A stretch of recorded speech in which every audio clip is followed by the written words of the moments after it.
चलिए सभी को नमस्कार। आप सभी का वेलकम है। मैं आपका अपना रवि आचार्य आप सभी का वेलकम करता हूं तहे दिल से। कैसे आप सभी अच्छे होंगे, बढ़िया होंगे और ज़बरदस्त होंगे।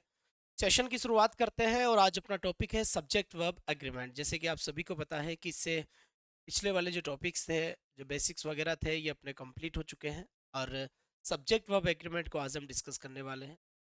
अगर देखा जाए तो इस टॉपिक में हम जो पढ़ने वाले हैं वो मेन थीम क्या होती है कि what is the relation between subject and verb. Subject और वर्ब के बीच में डिफरेंस क्या है। जो आपका वर्ब है, नंबर इंग्लिश में दो टाइप के होते हैं, जैसे आपने हिंदी में पढ़ा होगा, एक वचन और बहुवचन होता है, वैसे ही सिंगुलर और प्लूरल होता है। अब ये टॉपिक वैसे तो देखो हर टॉपिक के लिए काफ़ी ज़रूरी है, जैसे टेंसेस के लिए ये ज़रूरी था या फिर आपने पढ़ा है, तो वो चीज़ अगर आपकी बेसिक्स क्लियर है ना तो आप इसे अच्छे से समझ पाएंगे। बेसिक चीज़ यही होगी कि आपकी जो वर्ब होती है, जो किसी भी सेंटेंस में आती है, तो आपकी वर्ब ऑलवेज टाइम ही सब्जेक्ट के अकॉर्डिंग आएगी। यानी सब्जेक्ट का मतलब हो गया doer. Who is the doer in the particular sentence? का doer, it is possible that your subject is singular, it's is in singular form, and it is also possible that your subject is in plural form.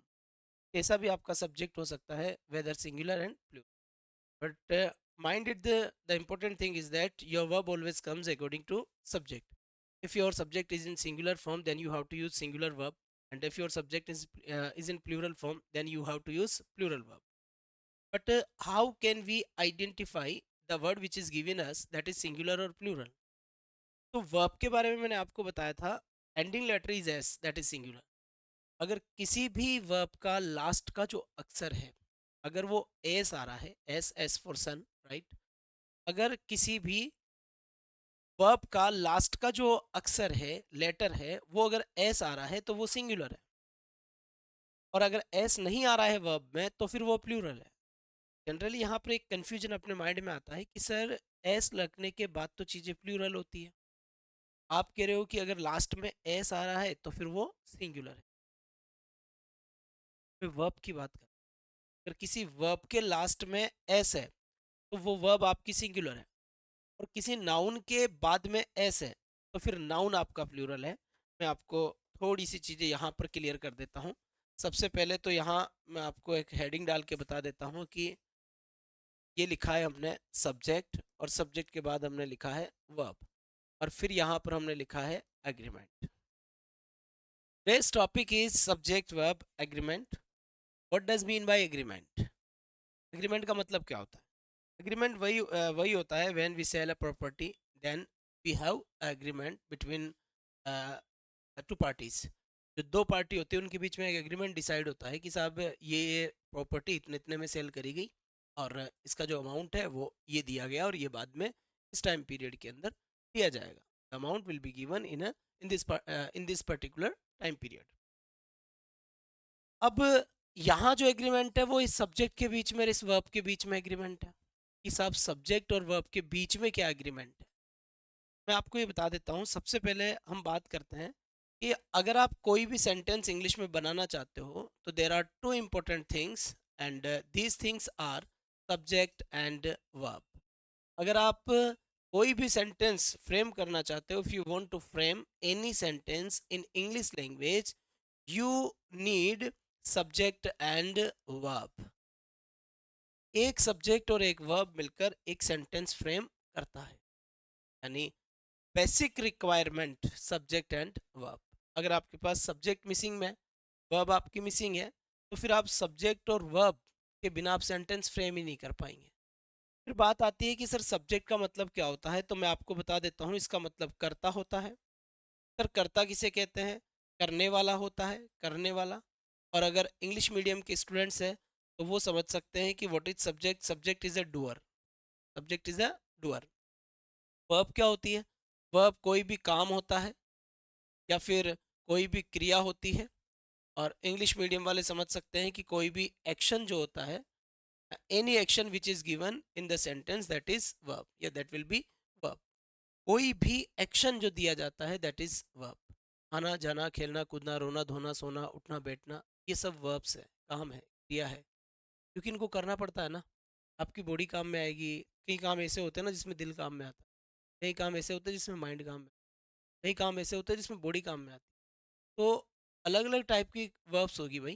जैसे मान लीजिए हम आना जाना खेलना कूदना रोना धोना सोना उठना की बात करते हैं तो हमारी बॉडी काम में आती है, आओगे पैर से चल के आओगे, मूवमेंट होगा। और मान लो अब आप किसी से नफरत कर रहे हो तो नफरत करने के लिए आपको क्या करना पड़ेगा, आपकी बॉडी काम में नहीं आएगी। It's a matter of feelings, ये आपकी टोटल फीलिंग्स का मैटर है, आपका दिल करेगा। आप किसी से प्यार करते हो तो भी आपकी बॉडी काम में नहीं आएगी, कि आप करोगे क्या, नहीं करोगे, मूवमेंट नहीं होगा वहाँ। हाँ, कोई चीज़ आप याद कर रहे हो तो याद करने के लिए क्या काम में आएगा, याद करने के लिए आपका माइंड काम में आएगा, दिमाग काम में आएगा, आप रिकॉल करेंगे। ऐसा नहीं है कि केवल वर्ब कुछ मूवमेंट होता है तभी होता है, ऐसा नहीं है। तो सब्जेक्ट और वर्ब मिलकर सेंटेंस बनाएंगे। सब्जेक्ट कर्ता को कहते हैं, करने वाले को कहते हैं, डूअर को कहते हैं, काम को कहते हैं, क्रिया को कहते हैं, एक्शन को कहते हैं वर्ब। अब यहाँ एक क्वेश्चन निकल के अपने पास आता है जो हमें समझना है। देखो कोई भी जो सब्जेक्ट है ना, तो वो सब्जेक्ट जो होता है, कोई भी जो काम होता है, कई बार उस काम को कोई एक आदमी कर लेता है और कई बार उस काम को एक से ज्यादा लोग मिलकर करते हैं। तो यहाँ अगर मैं आपसे बात करूं कि साहब ये सिंगुलर है, ठीक है, तो ये तो हो गया सिंगुलर।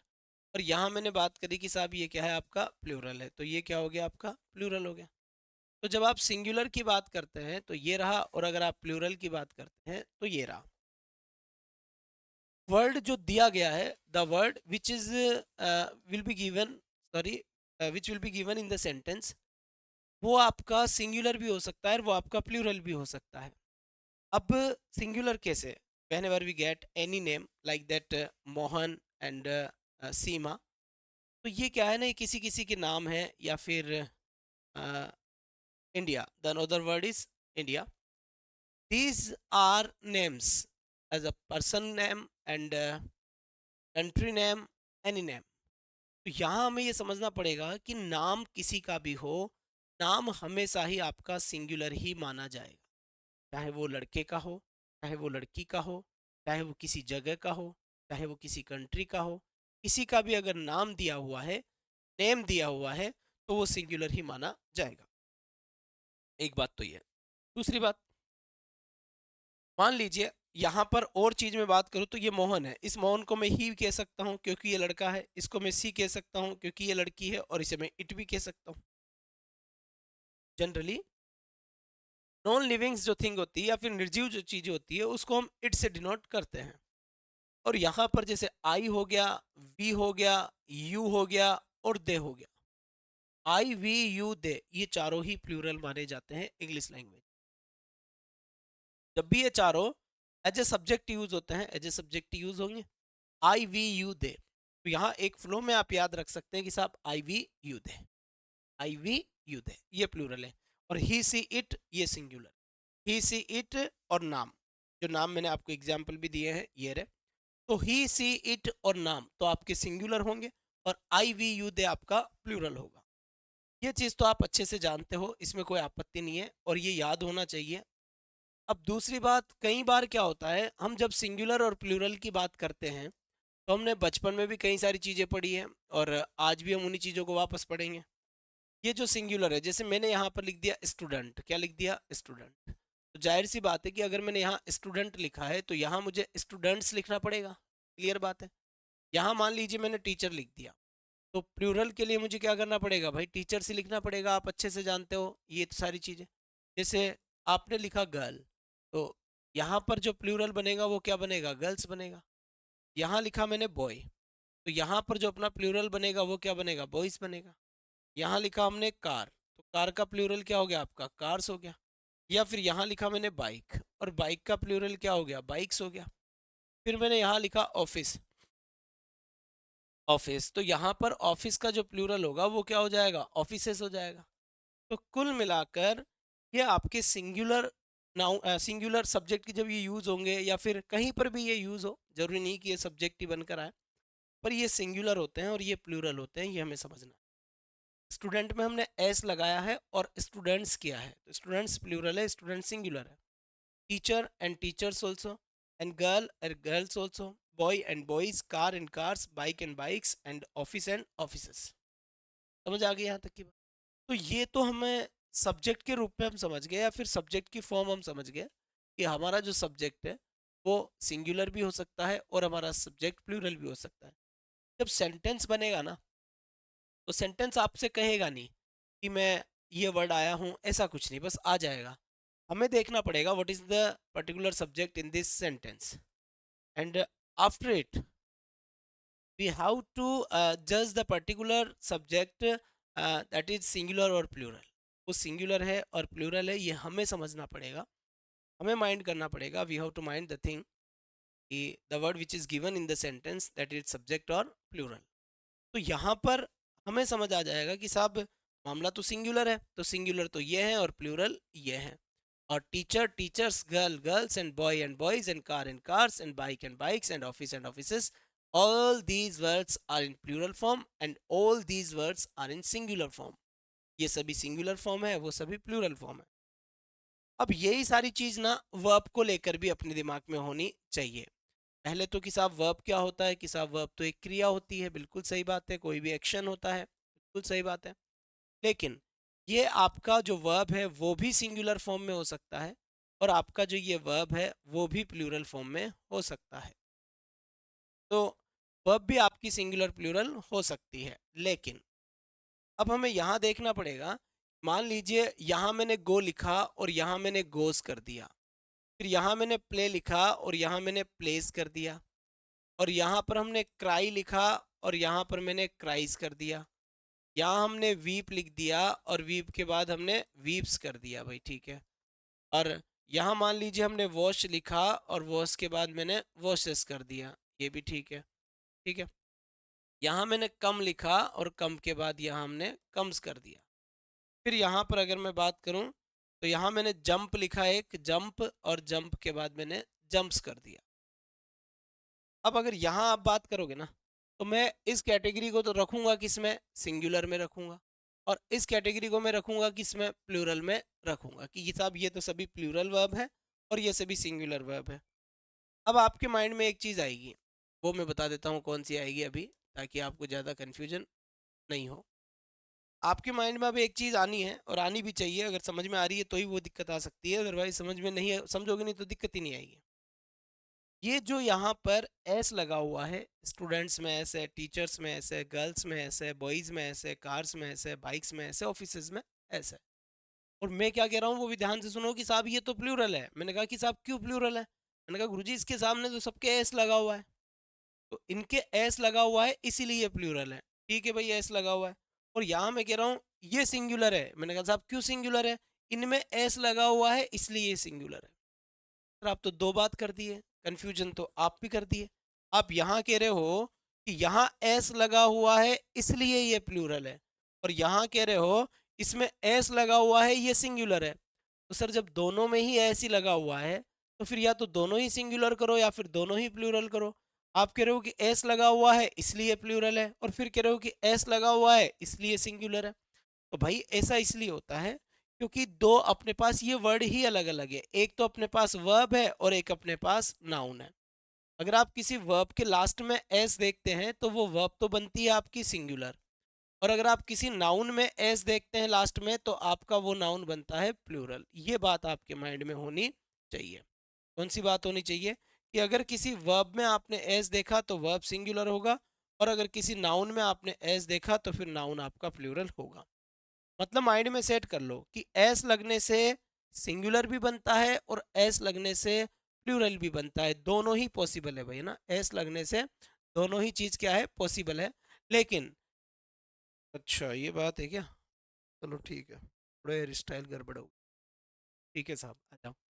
अब यहाँ पर ये याद रखना है कि अगर वर्ब में एस लगा तो वर्ब सिंगुलर, और अगर किसी नाउन में एस लगा तो फिर नाउन प्लूरल। अब हमने दोनों चीज देख ली कि आपका सब्जेक्ट भी सिंगुलर प्लूरल होता है और आपकी वर्ब भी सिंगुलर प्लूरल होती है। अब यहाँ पर एग्रीमेंट क्या हो रखा है, एग्रीमेंट यही हो रखा है, पहला एग्रीमेंट हो रखा है एस एस, एस एस जिसको कहते हैं सिंगुलर सिंगुलर। एस एस की फुल फॉर्म क्या होती है साहब, सिंगुलर सिंगुलर होती है। मतलब मैं समझाता हूँ, मतलब ये है, यहाँ पर इसको मैं एक्सप्लेन कर देता हूँ। लो भाई, यहाँ मैंने एक्सप्लेन किया कि सिंगुलर सब्जेक्ट के साथ, सिंगुलर सब्जेक्ट के साथ, सिंगुलर सब्जेक्ट के साथ सिंगुलर वर्ब का यूज किया जाता है। सिंगुलर वर्ब का सिंगुलर वर्ब का यूज सिंगुलर वर्ब का यूज किया जाता है। किया जाता है। लो, समझ आ गई बात। एसएस का मतलब होता है सिंगुलर सिंगुलर, मतलब सिंगुलर सब्जेक्ट के साथ सिंगुलर वर्ब का यूज किया जाता है। फिर यहाँ पर हमने लिखा है पीपी, और पीपी का मतलब क्या होता है? पीपी का मतलब होता है साहब प्लूरल प्लूरल प्लूरल प्लूरल। इसका जो मीनिंग होगा वो क्या होगा? इसका मीनिंग यहाँ पर होगा प्लूरल सब्जेक्ट के साथ प्लूरल सब्जेक्ट के साथ प्लूरल सब्जेक्ट के साथ प्लूरल वर्ब का यूज किया जाता है। प्लूरल वर्ब का वर्ब का यूज किया जाता है। किया जाता है। तो प्लूरल सब्जेक्ट के साथ प्लूरल वर्ब का यूज किया जाता है, सिंगुलर सब्जेक्ट के साथ सिंगुलर वर्ब का यूज किया जाता है। एसएस और पीपी याद रखना है, सिंगुलर सिंगुलर और साथ ही साथ आपका प्लूरल प्लूरल।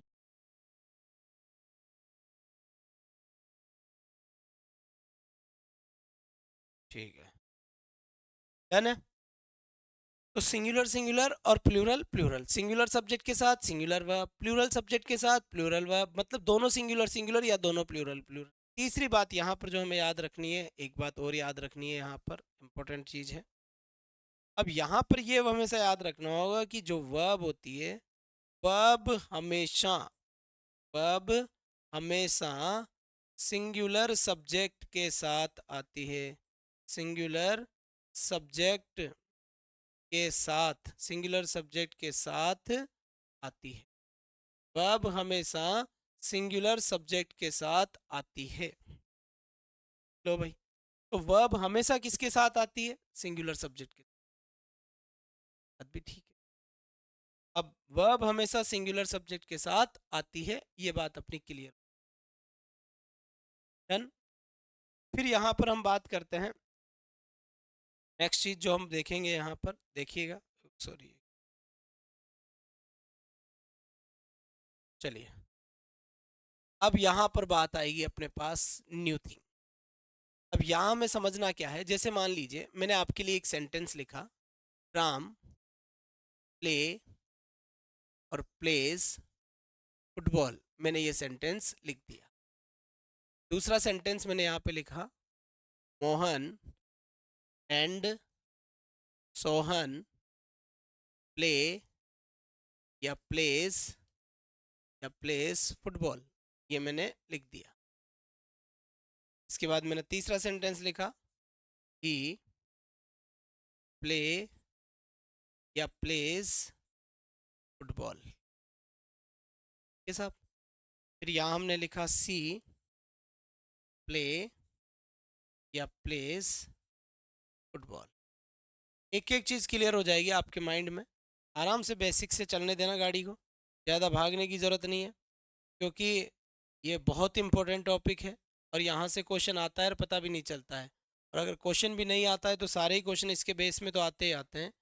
इस नॉलेज के बिना तो कोई सा ही टॉपिक हो हम पढ़ ही नहीं सकते। या फिर यहाँ प्लेस फुटबॉल, ऐसा का ऐसा मैंने यहाँ पे लिख दिया। और यहाँ लिखा मैंने आई प्ले या फिर प्लेस, और यहाँ कर दिया मैंने फुटबॉल। यहाँ लिखा मैंने यू प्ले और प्लेस,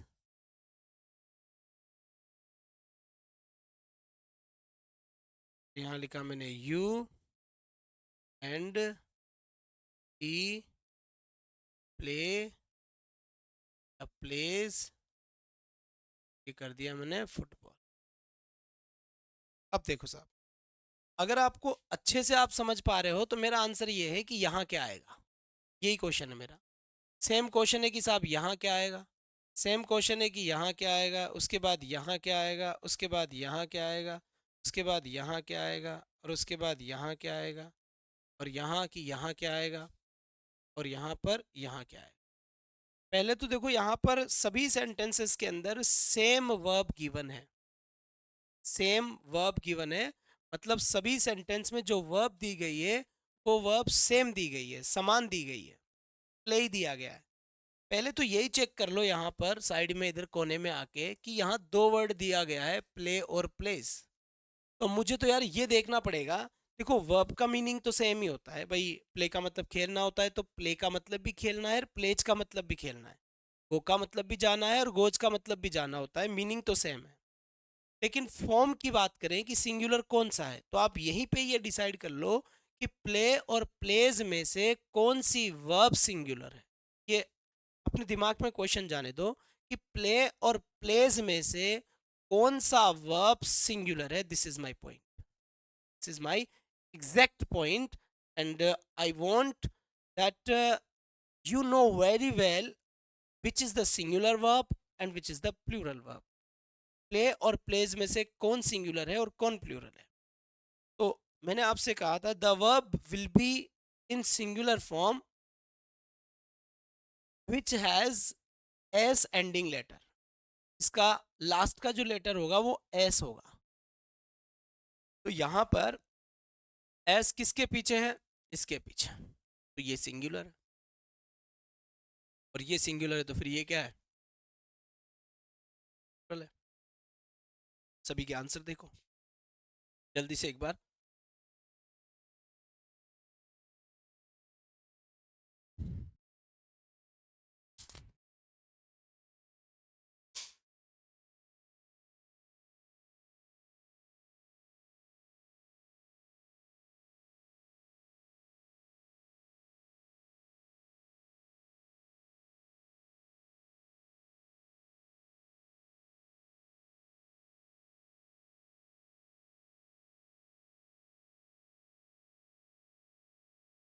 चलो साहब,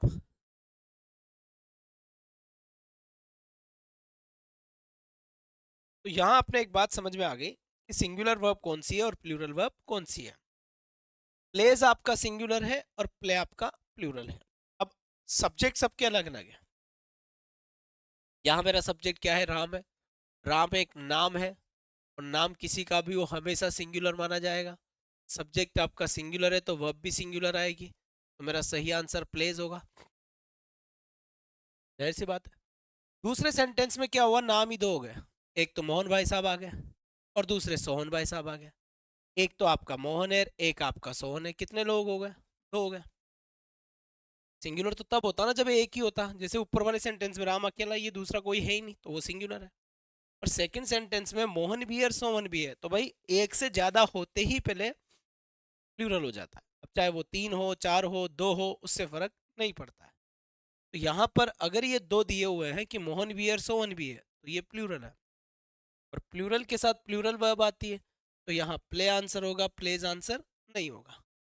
इसके बाद यहाँ ही लिखा हुआ है, ही प्ले एंड प्लेस फुटबॉल, ऐसे यहाँ पे लिखा हुआ है।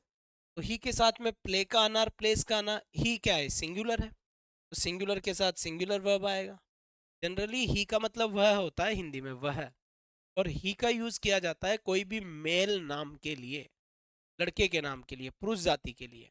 पुरुष जाति में जैसे रोहन हो गया, सोहन हो गया, मनोज हो गया, राकेश हो गया, प्रेम हो गया, नरेंद्र हो गया, रवि हो गया, कैलाश हो गया, मनीष हो गया, तो सिंगुलर। और यहाँ पर क्या है, सी है। अब सी का मतलब भी वह होता है, लेकिन बस यहाँ इतनी सी दिक्कत है कि ये तो मेल के लिए यूज हो रहा था और ये फीमेल के लिए यूज होगा, लड़कियों के नाम के लिए सी यूज होता है। तो यहाँ पर सही आंसर क्या हो जाएगा, होगा प्लेज ही, क्योंकि आपका जो प्लेज है वो सिंगुलर है, सी है वो सिंगुलर। फिर यहाँ देखो यार, वी दिया हुआ है, वी, इसका क्या करूं। वी का मीनिंग जो होता है, मीनिंग होता है हम। तो एक बात तो तय है कि अकेला आदमी तो हम बोलने से रहा है, या अकेला आदमी हम होने से रहा। जब वो बोल ही हम रहा है तो फिर अकेला नहीं है वो। तो यहाँ वी के साथ प्ले और प्लेज में से ये वी क्या है, आपका प्लूरल है। और अगर आपका सब्जेक्टिव प्लूरल है तो फिर आपकी वर्ब कैसी आएगी साहब, प्लूरल ही आएगी। इसके बाद यहाँ लिखा हुआ है दे, दे का मतलब होता है वे। क्या होता है, वे। इसका हिंदी मीनिंग होता है वे, और इसका हिंदी मीनिंग होता है हम। तो वर्ड से पता लग रहा है ना कि हम यानी एक आदमी हम हो ही नहीं सकता, या फिर मान के ये चलो कि दे यानी वे आदमी हम हो ही नहीं सकता। तो यहाँ पर दे के साथ आंसर प्ले होगा, प्लेज नहीं होगा। आई को क्या माना गया है, मैंने आई के लिए आपको पहले ही बताया था और अब भी बता रहा हूं कि आई हमेशा प्लूरल होता है। आई को हमेशा प्लूरल माना जाता है। तो आई यहाँ पर प्लूरल है तो भाई मेरे प्ले आंसर होगा, प्लेज आंसर नहीं होगा। आई हमेशा प्लूरल है। फिर यहाँ पर यू प्ले और प्लेस फुटबॉल लिखा हुआ है, तो यू ऑलरेडी ही यू तो प्लूरल ही होता है। आई वी यू दे प्लूरल है, आई वी यू दे प्लूरल है, आई वी यू दे प्लूरल है, आई वी यू दे प्लूरल है। तो यू एंड ही, अब यहाँ पर यू भी है और ही भी है तो जाहिर सी बात है प्लूरल है, तो यहाँ पर भी आंसर क्या आएगा, प्लेज आएगा, तो रिप्ले आएगा। तो यहाँ इस तरीके से सभी क्वेश्चंस के सब्जेक्ट अलग अलग थे और सभी अलग अलग सब्जेक्ट में से हमें पता लग गया कि यार ये सब्जेक्ट तो प्लूरल है, भाई भाई ये सब्जेक्ट तो सिंगुलर है। तो हमने सिंगुलर सब्जेक्ट था तो सिंगुलर वर्ब का यूज़ किया, और सिंगुलर वर्ब वो वर्ब होती है जिसमें एस लगा होता है, और जो सब्जेक्ट अपना प्लूरल था उसमें हमने प्लूरल वर्ब यूज किया। अब यहाँ आई को लेकर एक छोटी सी बात है, वो आप ध्यान से समझ लीजिएगा यहाँ एक्स्ट्रा में, ताकि क्लियर हो जाए। पहली बात तो मैं आपसे ये स्टेटमेंट दे देता हूँ कि आई को हमेशा प्लूरल मानते हैं। इसके हिंदी मीनिंग पे नहीं जाना कि सर आई का मतलब तो मैं होता है, तो सर मैं तो एक ही हूँ, अकेला ही हूँ, मैं प्लूरल कैसे होऊंगा, मेरी आत्मा एक ही है, मैं अलग आत्मा का जन्म कैसे कर दूंगा। भाई आई हमेशा प्लूरल माना जाता है। याद रखना है कि ठीक है, लेकिन मैं आपसे क्वेश्चन ऐसे कर लूँ कि मुझे ये बताओ कि इज एम आर में से आई के साथ क्या आएगा, इज एम आर में से आई के साथ क्या आएगा। तो इज एम आर में से आई के साथ हमेशा एम आता है भाई, इज एम आर में से आई के साथ हमेशा, इज एम आर में से आई के साथ हमेशा ही एम आता है। और अगर मैं बात कर लूँ कि साहब वोजवर, कि वोजवर में से आई के साथ क्या आता है, तो साहब वोज आता है। तो ये तीन चीज हो गई, जिसमें एक चीज तो याद करने की जरूरत ही नहीं है कि साहब प्लूरल आई कैसा होता है, आई प्लूरल होता है। लेकिन क्वेश्चन ही ऐसा हो कि वो आपसे इजेमआर में से पूछ ले कि नहीं इजेमआर में से क्या आएगा, तो फिर वहां पर ना सिंगुलर ना प्लूरल ऐसे याद नहीं करना, सीधा याद रखना है I am a student, I am a student, कि आई के साथ हमेशा एम का यूज होना है। फिर यहाँ पर वोज या वर आ गया, वोज वर में से आई के साथ कुछ लगाना हो तो आई के साथ हमेशा वोज का यूज होता है, तो यहाँ वोज आंसर हो जाएगा बढ़िया और बेहतर तरीके से। ठीक है, अब यहाँ हम बात करते हैं थोड़ा सा आगे चलकर, यहाँ पर सॉरी, यहाँ पर, यहाँ अगर मैं आपसे अब समझाता हूँ कि आपको, जैसे मान लीजिए मैंने यहाँ लिखा द स्टूडेंट्स, द स्टूडेंट्स, और यहाँ लिख दिया मैंने स्पीक, और यहाँ लिख दिया मैंने स्पीक्स इंग्लिश। ठीक है, और यहाँ मैंने फिर लिख दिया द स्टूडेंट,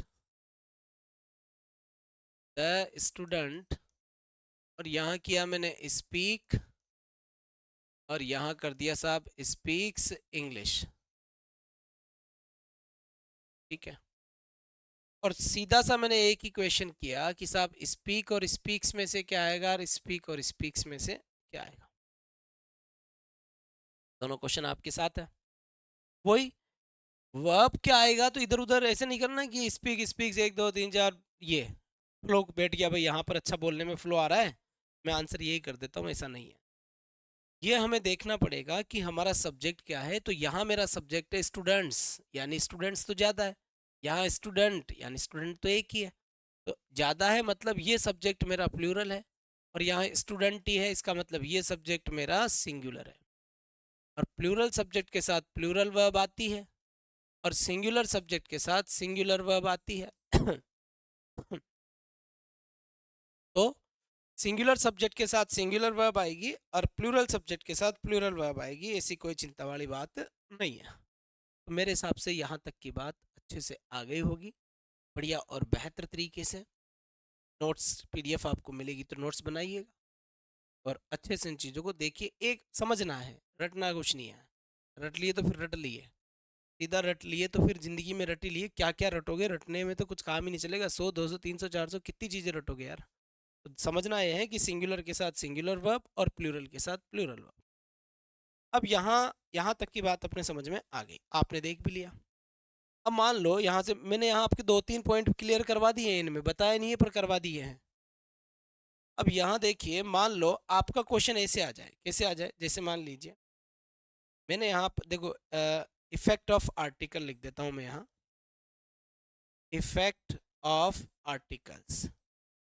आर्टिकल्स कितने होते हैं साहब? आर्टिकल्स 3 होते हैं, ए, एन और द, ये 3 आर्टिकल होते हैं। और अगर आर्टिकल 3 होते हैं तो मेरा पॉइंट डला है कि इफेक्ट ऑफ आर्टिकल्स, एक सेकेंड रुकिएगा, इफेक्ट ऑफ आर्टिकल्स ये लिखा हुआ है, ए एंड द यहाँ पे लिखा हुआ है, क्या इफेक्ट है देखो। जैसे यहाँ मैंने लिखा the poet and teacher, the poet and teacher, और यहाँ लिखा मैंने सिंग, या फिर यहाँ कर दिया मैंने सिंग्स अ सॉन्ग। लो भाई, पहला स्टेटमेंट तो है मेरा ये। सेकंड स्टेटमेंट इससे भी बेहतर है, देखो, the poet and the teacher,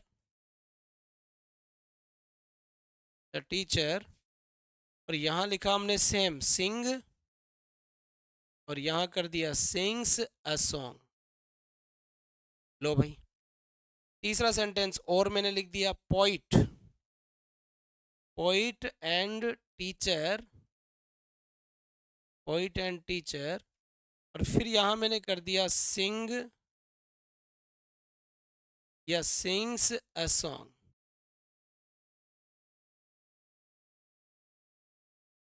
sing या सिंग्स अ सॉन्ग। अब आपको यहाँ समझना क्या है वो समझेंगे हम पहले तो। इफेक्ट ऑफ आर्टिकल्स का मतलब होता है कि साहब आर्टिकल्स का क्या प्रभाव है या आर्टिकल का क्या प्रभाव पड़ता है। देखो, बढ़िया कॉन्सेप्ट है, यहाँ से क्वेश्चन आता भी है। पहले मैं आपको लास्ट वाला सेंटेंस बताना चाहूंगा कि सिंग आएगा या सिंग्स आएगा। ये मुझे बताने की अब जरूरत नहीं है कि सिंग और सिंग्स में से सिंगुलर कौन है और प्लूरल कौन है, क्योंकि आपको अच्छे से पता है कि सिंगुलर कौन होगा और प्लूरल कौन होगा। वो वर्ब सिंगुलर होती है जिस वर्ब के पीछे एस होता है।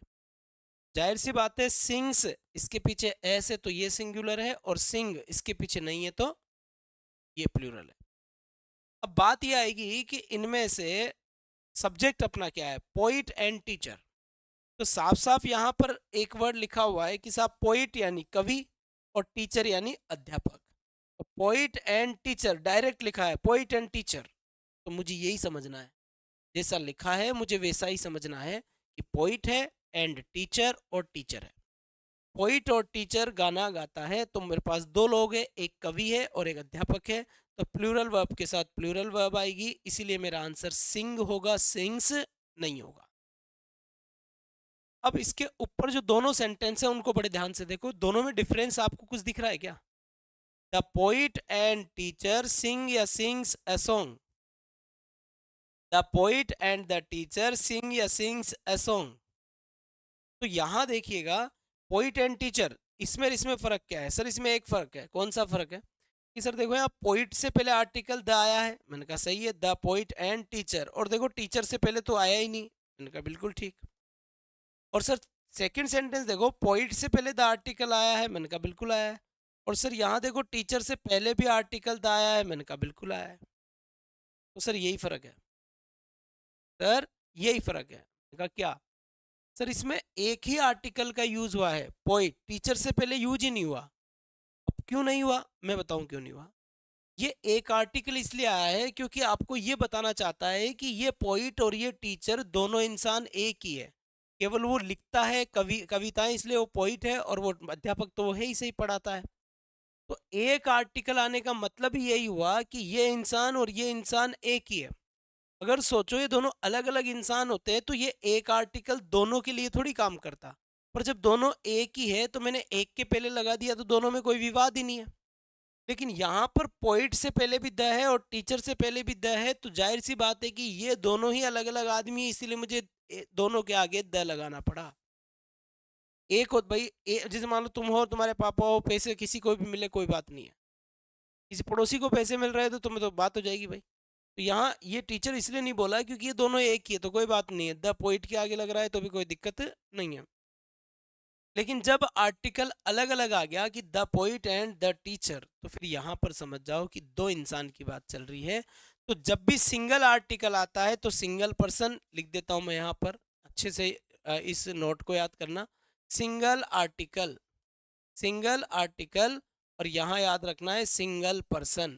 अगर एक ही आर्टिकल आता है तो सिंगल पर्सन को ही डिनोट करता है।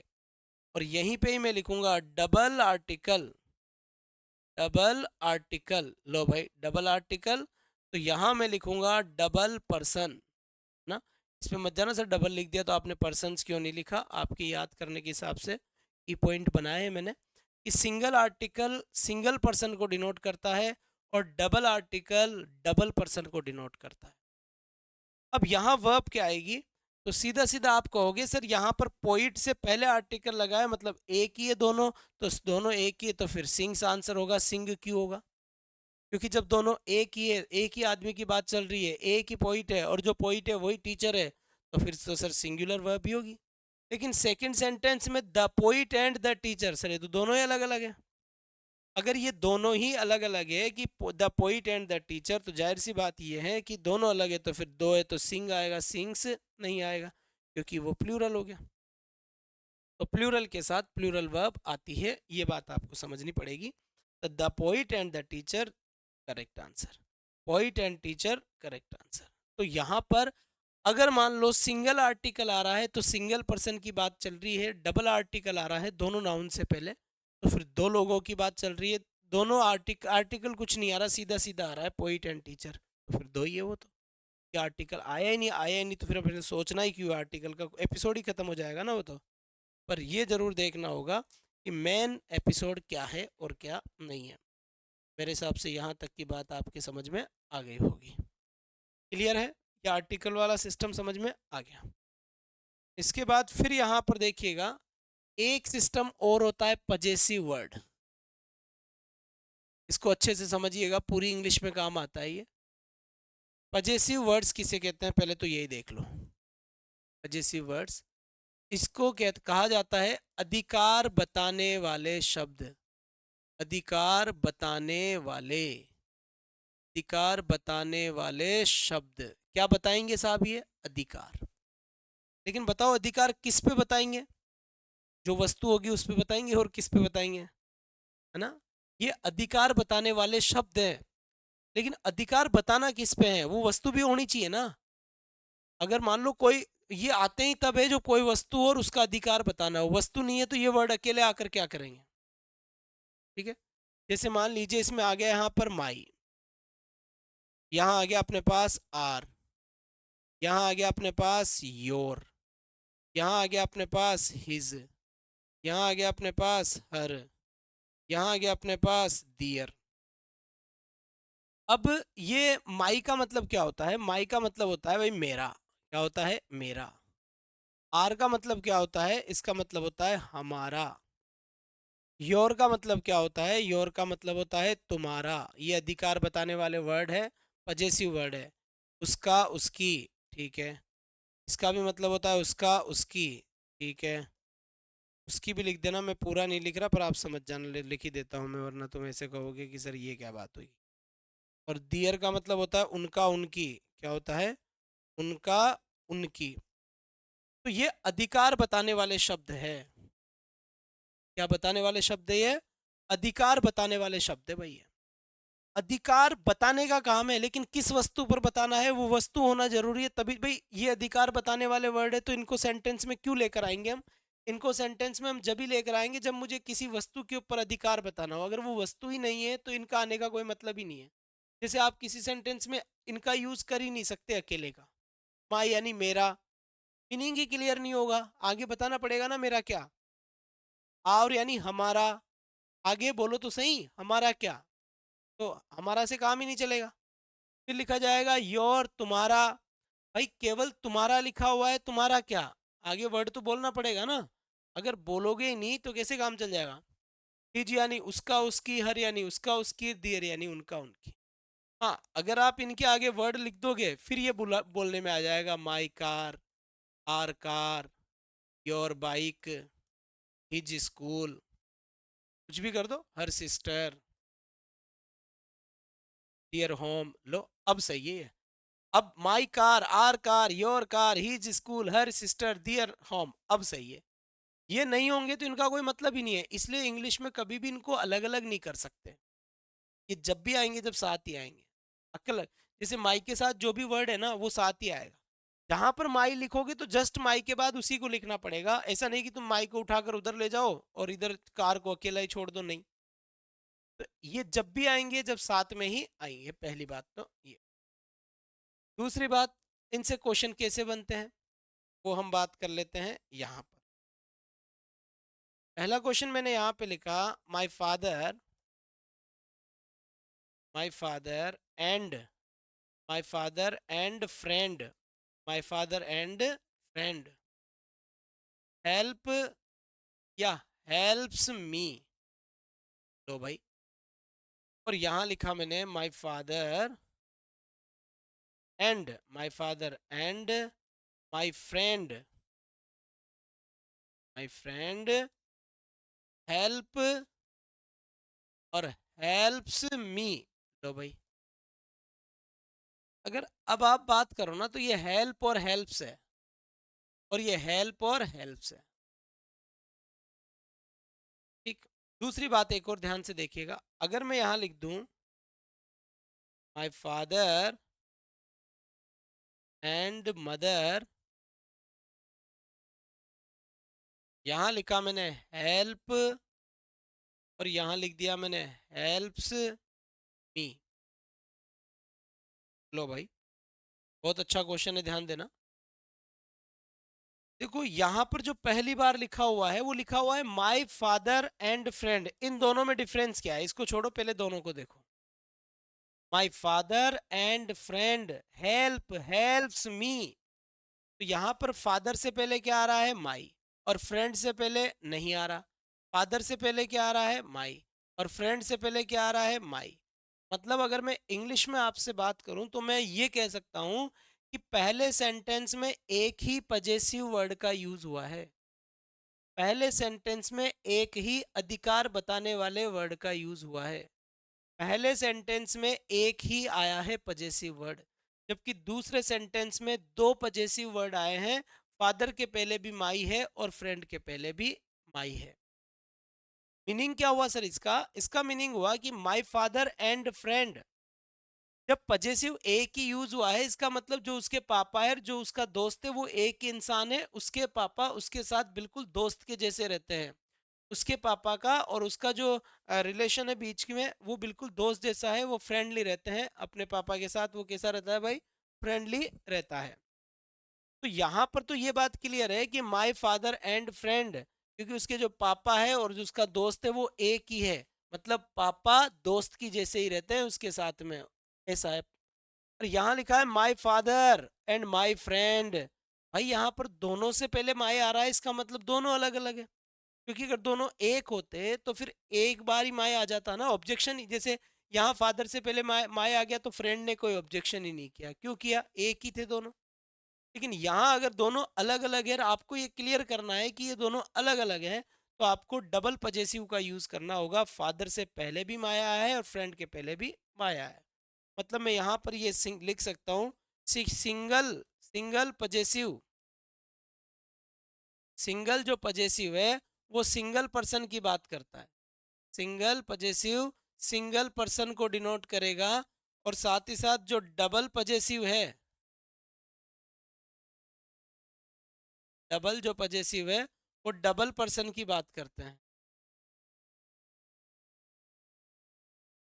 डबल पजेसिव डबल पर्सन की बात करता है।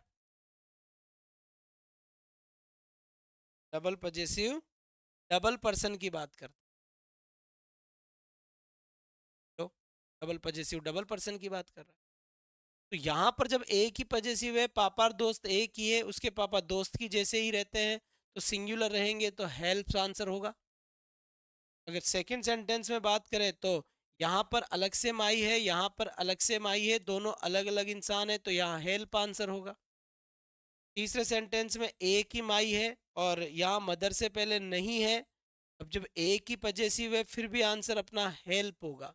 आप कहोगे सर जब एक ही पजेसिव होता है तो आंसर तो हेल्प्स होना चाहिए ना, क्योंकि जब एक ही पजेसिव तो दोनों एक ही होने चाहिए, और जब दो इंसान एक ही है तो फिर तो सिंगुलर होता। तो यहाँ पर भी तो माई अकेला है, यहाँ पर भी माई अकेला है, तो यहाँ पर तो आपने हेल्प आंसर किया है और यहाँ पर आपने हेल्प आंसर किया है, ऐसा क्यों? आंख में क्वेश्चन तो आएगा।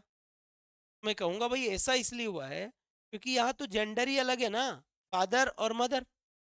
जब फादर और मदर, जब जेंडर ही अलग आ गया, जब मेल फीमेल का ही विवाद हो गया, या फिर जब साफ साफ ही लिख रहा है कि एक मेल है और एक फीमेल है, तो ये तो क्वेश्चन ही क्या कि एक एक दो है, क्योंकि वहां एक माई हो चाहे डबल हो उससे कोई फर्क पड़ेगा ही क्यों नहीं पड़ेगा? क्योंकि जेंडर ही अलग है। जब जेंडर ही अलग है तो फिर तो साफ साफ ही दिख रहा है कि दोनों अलग अलग है, इसलिए यहाँ हेल्प। तो आज हमने सब्जेक्ट वर्ब एग्रीमेंट में देखा है, पहली बात कि आपकी जो वर्ब होती है वो हमेशा सब्जेक्ट के अनुसार आती है। अगर आपका सब्जेक्ट सिंगुलर है तो आपकी वर्ब भी सिंगुलर आएगी, अगर आपका सब्जेक्ट प्लूरल है तो आपकी वर्ब भी प्लूरल आएगी, पहली बात। दूसरी बात, दूसरी बात क्या है? दूसरी बात ये कि सब्जेक्ट में नाम है, ही सी इट और नाम, ये सिंगुलर है। आई वी यू दे, ये प्लूरल। जेएमआर में से आई के साथ हमेशा एम, वोजवर में के साथ आई वोजवर में से आई के साथ हमेशा वोज। कंडीशनल सेंटेंस की बात अलग है, वर आता है, हम पढ़ चुके। और ये ध्यान रहे कि दिया हुआ वर्ड क्या है, जिसमें हमने आज दो पॉइंट पढ़े हैं। एक तो हमने इफेक्ट ऑफ आर्टिकल्स पढ़ा है, सिंगल आर्टिकल सिंगल पर्सन की बात करता है, डबल आर्टिकल डबल पर्सन की बात करता है। सिंगल आर्टिकल सिंगल पर्सन की बात करता है, डबल आर्टिकल डबल पर्सन की बात। सेम वैसे ही सिंगल पजेसिव सिंगल पर्सन की बात करता है, डबल पजेसिव डबल पर्सन की बात। सिंगल पजेसिव सिंगल पर्सन की बात करता है, डबल पजेसिव डबल पर्सन की बात करता है।